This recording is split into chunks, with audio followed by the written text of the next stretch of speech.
Natapos ang trabaho ni Grigor nang wala siyang nasisimulan. Matapos kasi nitong makita ang asawa, sila ay nagyakapan na lamang hanggang sa hindi na nakapagsimula si Grigor na gawin ang kanyang mga gawain. Sila ay nakauwi rin sa asyenda na ligtas at bumalik na sa dating sigla ang asawa nito. Nawala ng pagiging iyakin nito at panay na rin ang ngiti at tawa. Medyo hirap ngayon si Grigor at hindi niya inaasahan na siya ay makakaranas ng ganito. Samantalang nagulat na lamang sila nang makitang isang tao nandito kahapon. Napatingin din sila sa kasama nito at hindi maiwasan ni Arabella ang matuwa at nilapitan ang bisita. "Tatay Joselito!" Tawag ni Arabella at hindi na ito umiiyak. Parang bula lamang na ito ay nawala ng dahil sa asawa. Pero napadako ang tingin nila nang makita nila si Lenny at may kasama itong bata. Hindi tuloy maiwasan ni Lenny na tumakbot yakapin sa hita si Arabella. "Tita Ara!" Sigaw nito at ngayon niya lamang nakita si Arabella. Palagi kasi itong tulog o kaya naman ay masakit sa tuwing siya ay uuwi sa eskwelahan.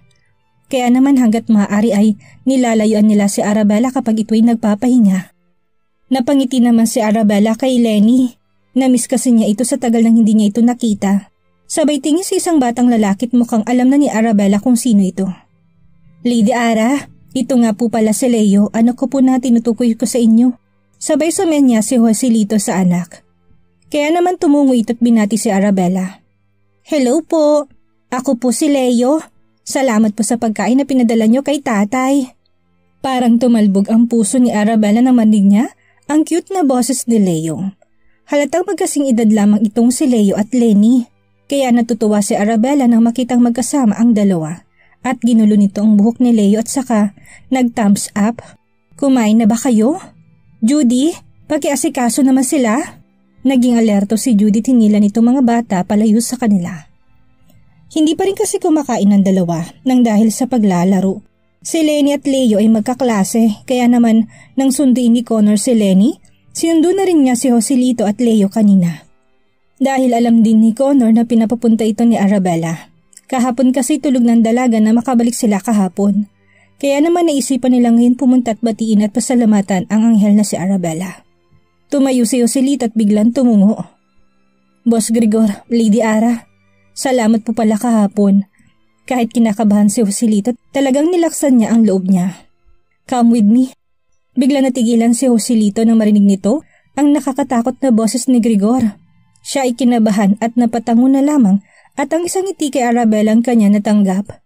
Kahit papaano ay nawala ang kaba at takot ni Joselito. Ngayon ay muli na naman niyang nasilayan ng malaanghel na mukha ni Arabella.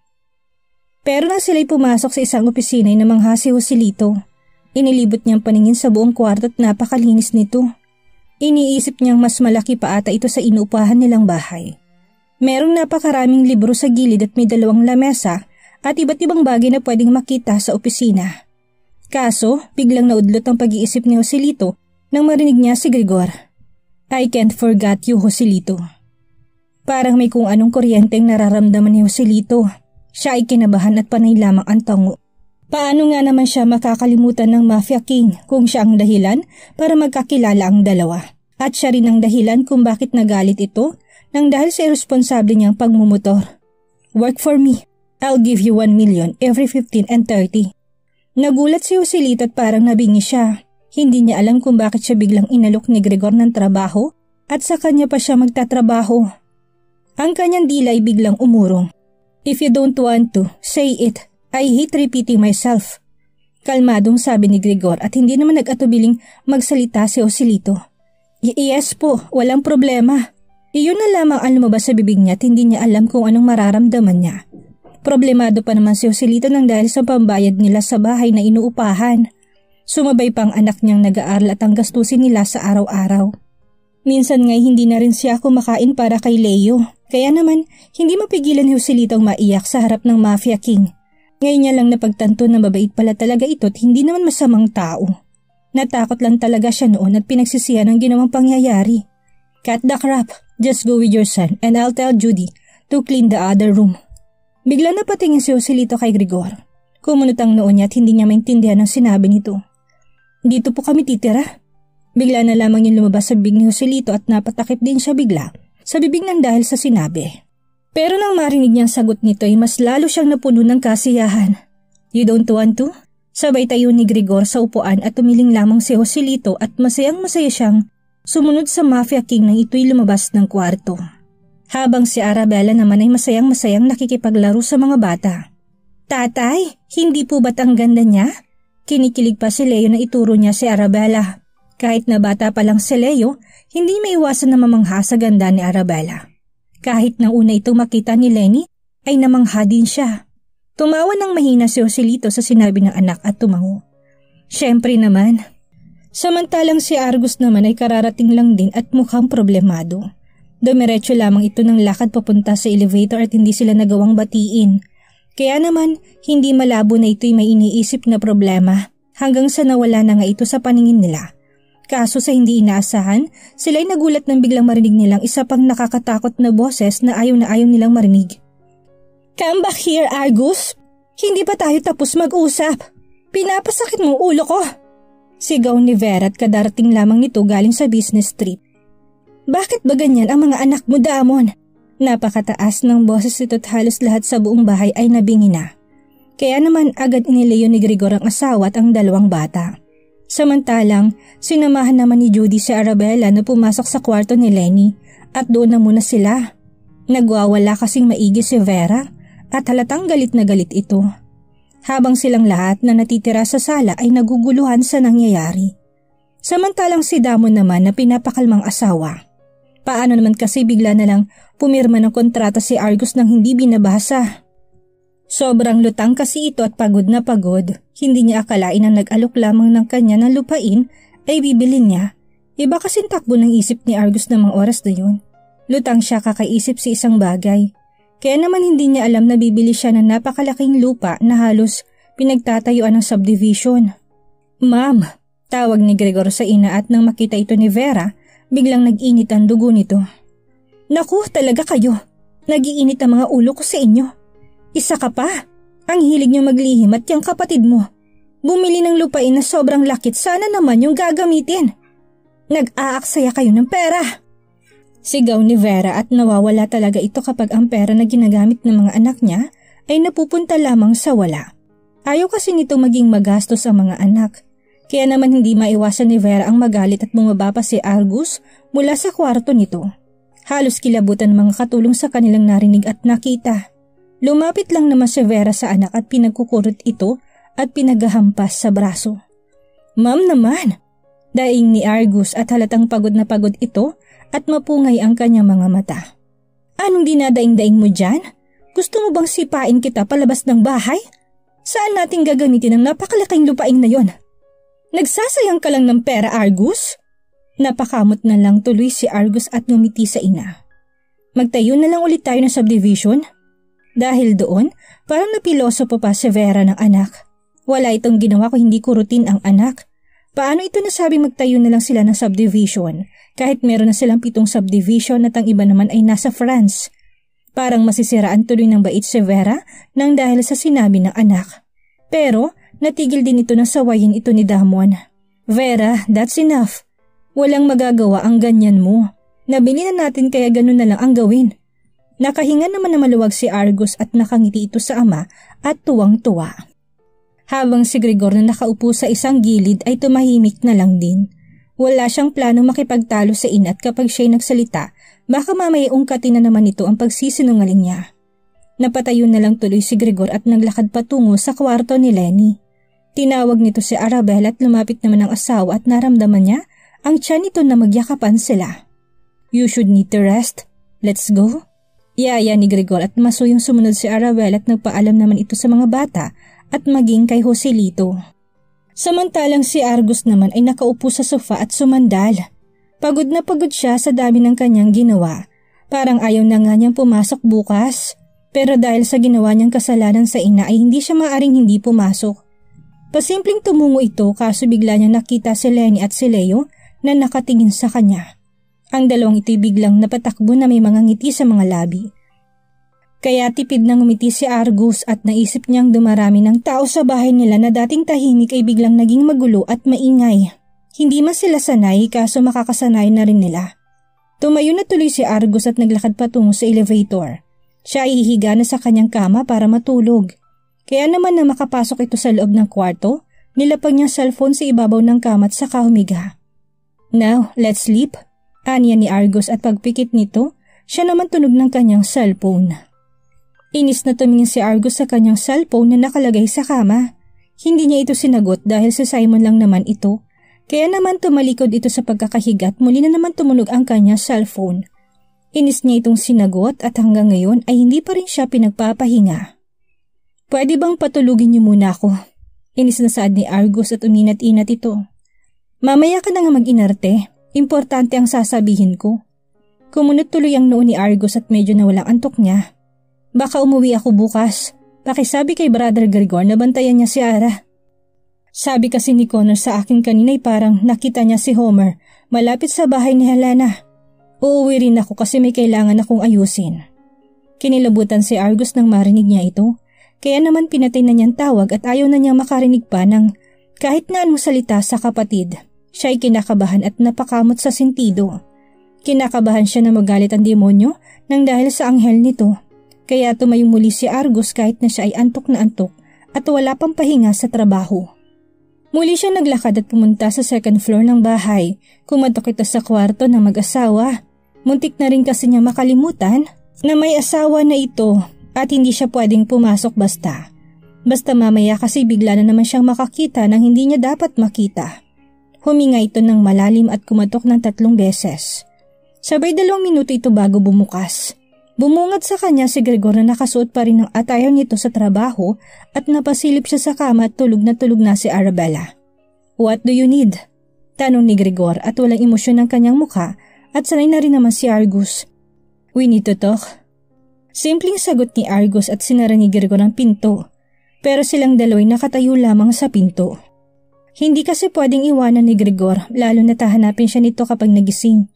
Nakatayo ang dalawa sa labas ng pinto at hinihintay ni Gregor si Argus, habang siya naman hindi makapaghintay at pasimpleng tumingin sa kanyang cellphone. "What is it?" tanong ni Gregor at pinagpatuloy nitong pagtingin sa kanyang lock screen dahil mukha yun ng asawa niya. "I think Homer found about Arabella. Tumawag sa akin si Simon at sabing uuwi rin siya bukas. Nabanggit daw ni Connor na parang nakita niya si Homer malapit sa bahay ni Helena. Kaso hindi pa rin naman sigurado si Connor kung si Homer nga nakita niya." Paliwanag ni Argus at agad namang nag-init ang ulo ni Gregor. "I'll deal with him. Just do the things that you need and tell to Simon that as soon as possible, I need Homer's location and also monitor Chiron. If you find something then tell me. I hate repeating myself. So you better understand what I'm saying." Napalunok na lamang si Argus at talagang inintindi niyang maigi ang sinabi ng kapatid. Bago ito tuluyang nawala sa kanyang paningin nang dahil sa pagpasok nito sa loob ng kwarto. While on the other side, lutang na lutang si Homer kakaisip kay Arabella. He can't stop thinking when he saw the angels crying. His body moved to help Arabella and Chiron sees how Homer cares for Arabella. Parang kinakabahan si Chiron sa kanyang napapansin. Wala kasi ito sa usapan nila, pero hindi naman may pagkakaila na mahulog nga ito kay Arabella. "Don't tell me you fall for Arabella. Huwag ka nang magbalak, Homer. Bastang habol natin ay si Gregor, hindi ba?" Sambit ni Chiron at panay naman ang tango nito habang hawak ang baso na may alak. "You're right. I'll kill him first, then I'll get his angel. I will make her mine. Is it impossible?" Halos malaglag ang panga ni Chiron at napahawak siya sa sentido. Hindi niya alam ang sasabihin lalo na tinamaan na nga ito ng tuluyan. "I don't get you, Homer. Usapan natin ay si Gregor lang. Pero ikaw pa rin ang bahala at huwag naman sana dumating sa punto na masaktan si Arabella. I admit that she's too innocent to be Gregor's wife. Di ko nga maisip kung paano siya nahulog sa demonyo. Kahit naman kasi sino hindi makakapaniwala kapag nakita nila si Arabella." Naglakad na lang tuloy si Chiron palabas ng kwarto at iniwan si Homer at hinayaan niya itong mag-isip. Kinabukasan, nagtataka si Arabella kung bakit panay ang sunod sa kanya ng asawa. Kung saan siya pumunta ay nandun din ito. Kaya naman hindi nito maiwasang mainis ng dahil sa pagkairita. "Bakit ba sunod ka ng sunod sa akin? Ano bang problema?" Inis na sambit ito at nakahawak lang siya sa tiyan niya at lumalaki na talaga ito. Napatingin tuloy ang mga katulong na kasalukuyan naglilinis sa sala. Napansin din kasi nila ang amo na panay ang sunod. Kaya naman hindi na rin sila nagtaka kung si Arabella ay naiinis. May sasabihin ka ba? Nakakairita ka.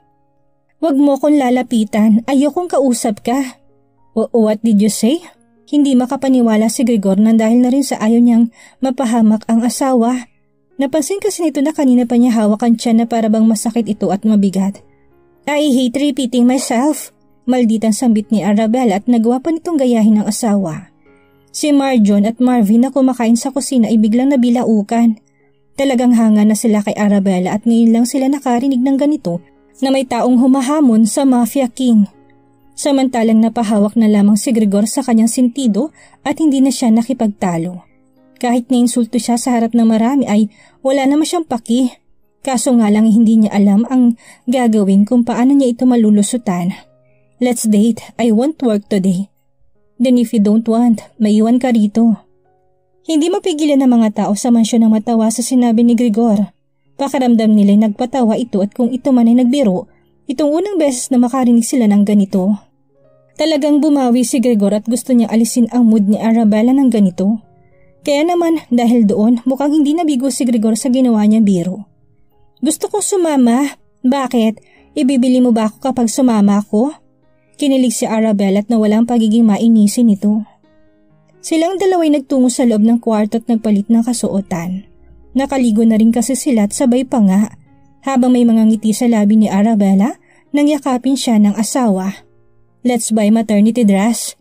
I know your tummy will get bigger and bigger. Sabay tuloy nang lumabas ang dalawa at masayang pinagmasdan ito ng mga tao sa bahay.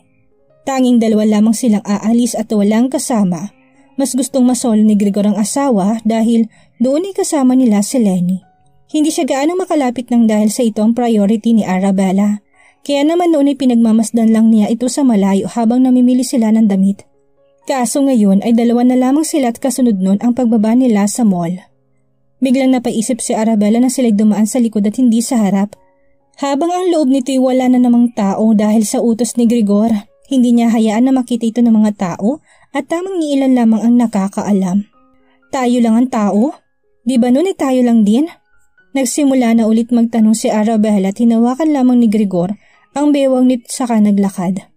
It's okay, mas gusto ko ngang tayo lang dalawa. Kaso sinamaan naman ito ng tingin ni Arabella. Kahit kailan ang damot mo, ibili mo nga ako nun.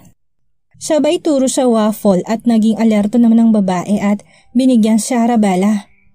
Hindi na nito kailangan magbayad pa kasi si Gregor naman ang nagmamay-ari nito. Naglakad ang dalawa sa napakalaking mall habang pinagmamasdan ng napakaraming sales lady. Sabay pasok ng magkasintahan sa isang store kung saan napakaraming maternity dress. Sila tuloy hindi man nagkamali sa kanilang hinala at pinagdarasal na lamang ang dalawa. Ang cute naman ito. Sabay kuha ni Arabella sa isang cartoon character na maternity dress. Bigla kasi itong naging isip bata at hindi naman yun kayang pigilan ni Gregor. Hanggat maaari binibigay nitong gusto ni Arabella at ayaw niya makita ang pagluha nito. Kaya naalala niyang nangyari kamakailan lang at naiinis siya sa sarili. Ang imahe nito na nakaupo sa sahig habang may dugo at panay ang iyak. Hindi niya malilimutan at minsan pa nga'y nagiging bangungot niya ito sa gabi kaya siya nagigising nang wala sa oras at hindi na rin makabalik sa pagkakatulog. Get what you want. Sabay dampot ni Arabella ng mga damit. Napakasaya nito talagang halos lahat ng kanilang tigilan ay kanyang kinukuhanan. Hanggang sa napangiti ito nang may makita siyang sapatos na maliit.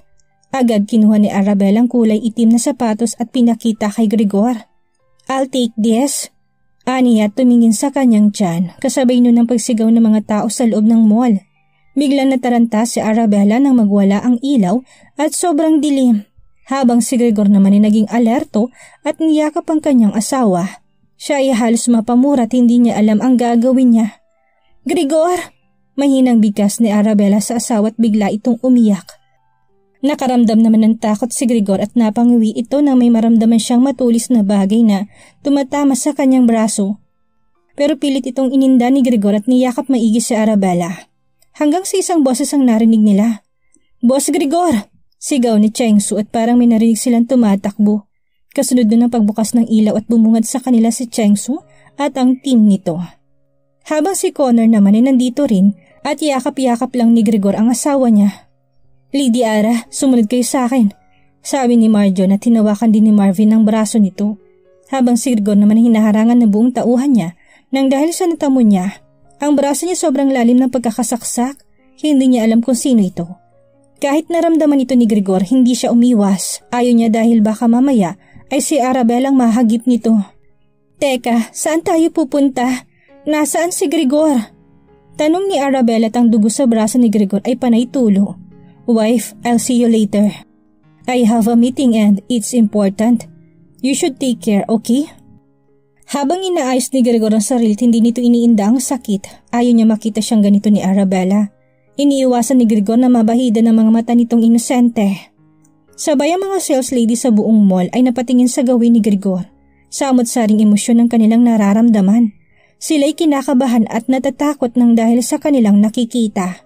Parang ayaw tumigil ng dugo nito sa braso at panay pa rin ang tulo. Buti na lang ay napakiusapan nila si Arabella na sumunod at tuluyan itong sumakay sa kotse kasama ang kambal at si Connor. Pasensya na kayo boss at nahuli kami. Gamutin natin ang sugat niya at huwag po kayo mag-alala kay Lady Ara. Inihanda ko pong lahat para ligtas silang makauwi. Tanging si Arabella lamang ang naiisip ni Grigor kaya naman halos mapamura siya sa inis at napatahimik ang lahat. That bastard, I'll swear that I'm going to kill him. He stabbed me with his knife? I will make sure that he will see Demon and meet Satanas. Kinilabutan sila at naglakad na lamang patungo sa sakyan. Kung kailan lumalaki ng maigi ang tiyan ni Arabella, saka naman nagkakaroon ng ganito. Napahila mo sa mukha si Grigor at seryosong tinignan si Chengsu. Kapag may nangyaring hindi maganda sa asawa ko, humanda ka sa akin, Chengsu. I'm protecting her with all my all. So you better keep your promise. I will, boss. Sinisigurado ko pong makakauwi sila ng maayos. Tugon nito at kinakabahan man siya ay sinabi ng demonyo ay wala siyang magawa. Obligasyon din niyang asawa nito at obligasyon din niyang tuparin ang pangako niya kapag may nangyaring hindi maganda kay Arabella. Kaya handang-handa na ang lahat na maparusahan ng demonyo. Kapag may nangyaring masama sa anghel nito, I need Simon as soon as possible. Tell him to flight immediately and straight to our gang base. Seryosong sabi ni Grigor at nakatingin siya sa labas ng bintana habang ang kanyang braso ay panay ang dugo. Masyadong malalim ang tama ni Grigor at kailangan niyang magamot. Medyo mahirap na rin siya nang dahil sa dugong nawawala at medyo nahihilo na rin siya. Medyo hirap na rin siya nang dahil sa dugong nawawala at medyo nahihilo na rin siya. Kaso kailangan niyang lakasan ang loob niya nang dahil sa asawa niya. Nangangatog ang kamay ni Connor habang siya'y nagmamaneho. Kinakabahan siya dahil parang may hindi magandang mangyayari at hanggang ngayon ay naguguluhan pa rin si Arabella. Ang mukha nito'y hindi maipinta at nakatingin siya kay Connor na kanina pa pinagpapawisan. Are you okay? You don't look fine. May masakit ba sa'yo? Tanong nito habang hindi napapansin na sila'y nasa peligro. Just sit tight and make sure not to look behind. Titingin na sana si Arabella na bigla silang magulat na may kotseng tumigil sa harap nila. Bigla natigilan ng kotseng sinasakyan nila Arabella at mahigpit nitong hinawakan ng tiyan. Hindi man ganun kalakas ang impact pero muntik na siyang humampa sa unahan ng kotse. Don't touch her! Sigaw ni Marjon at lumabas ito sa kotse kasama ang kakambal na si Marvin. Habang si Arabella nagugulahan pa rin at hindi niya maintindihan kung sino mga lalaki nakasuot ng itim na polo at napakalalaki ng mga katawan. Follow us if you don't want her to know who we are. Kinilabutan si Connor at ang dalawang kambal nang marinig nila ang sinabi ni Chiron. Habang ang kamay ni Connor ay nanginginig sa inis at hindi alam ang gagawin. Sinisigurado niyang mahihirapan sila kapag nalaman ito ni Arabella at ganoon din naman kay Grigor. Nagtitigan ng tatlo at hindi sila makapag-isip ng tama. Kasunod nun ng paglabas ni Arabella sa kotse at nakangiti itong bumati. Hello Chiron, bakit ang dami mong kasama? Nasaan pala si Homer? Nanlaki ang mata ni Connor nang marinig niyang sinabi nito at si Marjon at Marvin ay naguguluhan. Paano nakilala ni Arabella ang kaaway ni Grigor? Walang tumatakbo sa isip nila kung hindi yun lamang at ang ekspresyon ni Chiron ay nagbago. Ayaw niya ring gawin ito, kaso kailangan. Nasa mansion siya at saka nandun din si Grigor.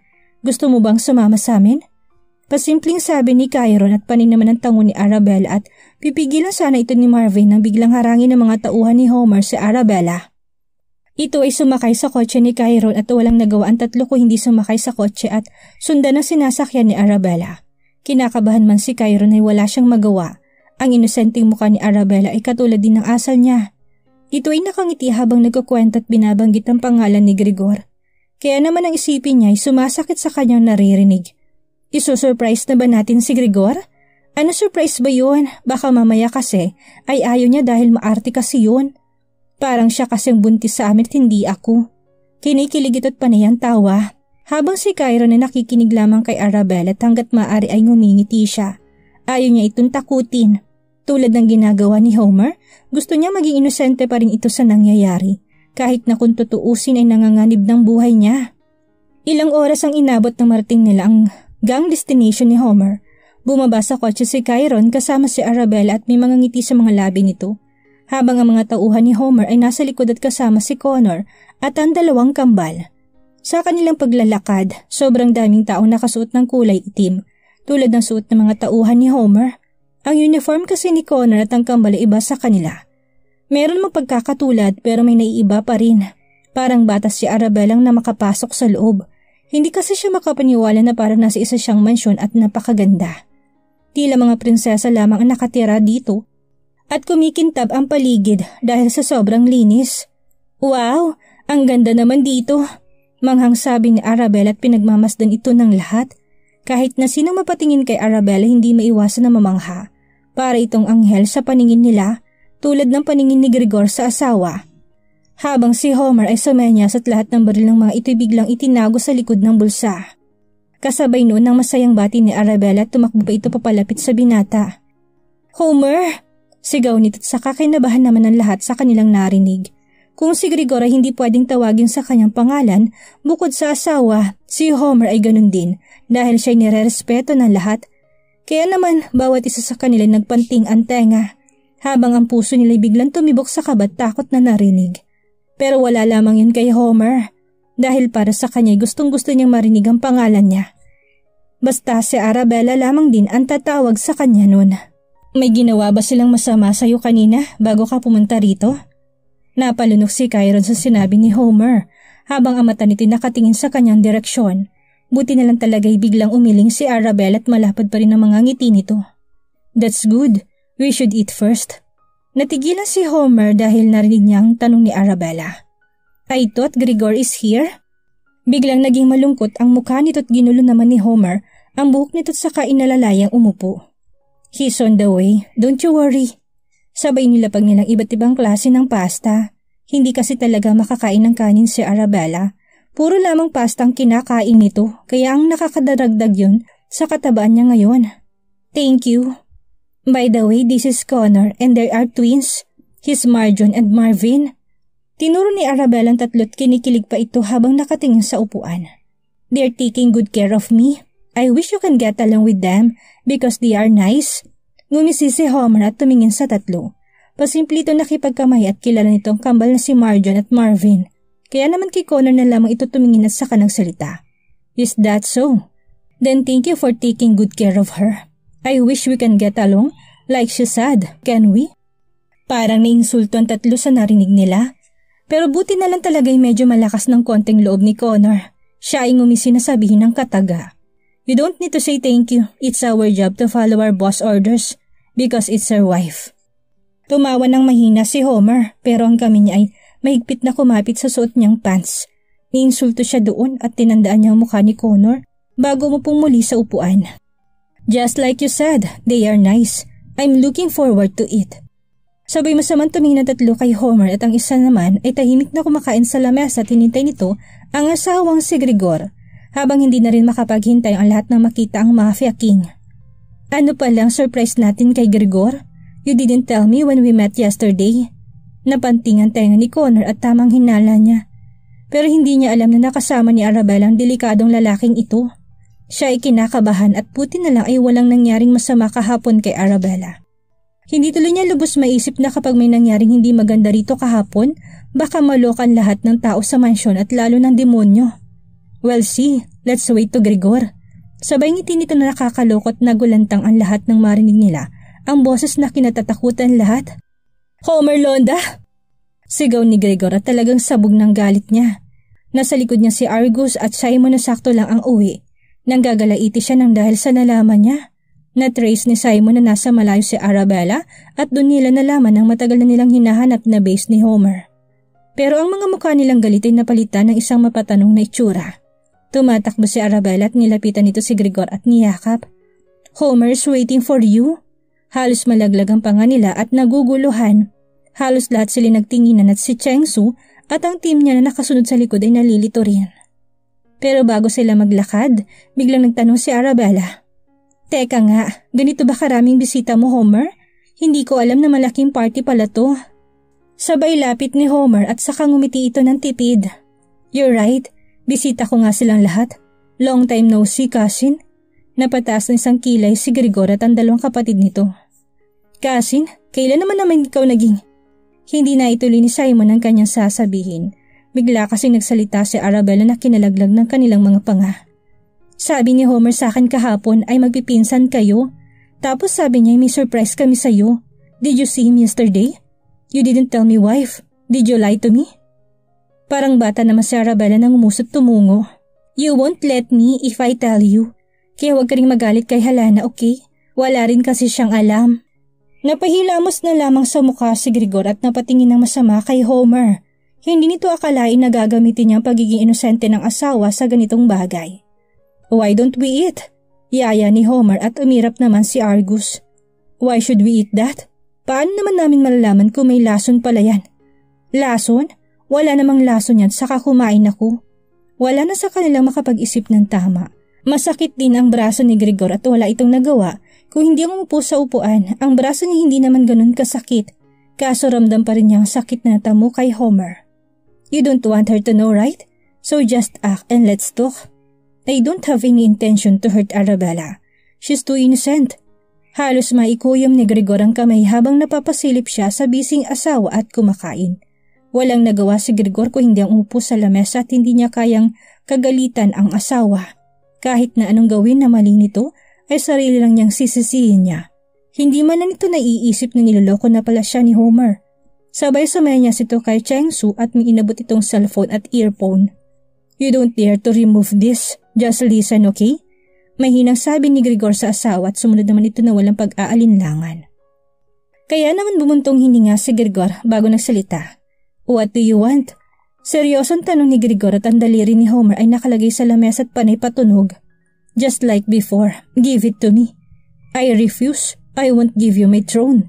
Kill me if you want to." "I don't mind." Hanggang ngayon ay ito pa rin ang gustong makuha ni Homer. Kahit nang sila'y nasa pangalawang rank pa lang noon, ay ito nang hangad niya. Kaso, nang mag-announce si Damon na ibibigay niyang posisyon kay Grigor ay siya'y nagwala at hindi makapaniwala. Akala kasi ni Homer ay siya na ang susunod na magiging Mafia King. Lalo't na siya ang parating inaasahan ni Damon sa lahat. Kaya naman nang malaman niyang si Grigor, siya ay nagrebelde at kumuha ng mga tao na handang maging totoo sa kanya. "Then if you don't want, I'll prepare your needs. Ako nang bahala sa kabaong mo at kahit san pa yan at mamahalin. Ayos lang sa akin." Sumama ang tingin ng lahat ng tauhan ni Grigor kay Homer pero hindi sila pwedeng magpa-apekto basta. Dahil ang demonyo hindi naman ganun kalala ang inis. "Sure, I'm looking forward to it." Sabay hila nito kay Arabella at nilapit ang katawan sa isa't isa. "We should head home. She's tired and we need to rest." "Let's talk if I have some time, cousin." Talagang diniinan ni Grigor ang pagkakasabi sa salitang cousin.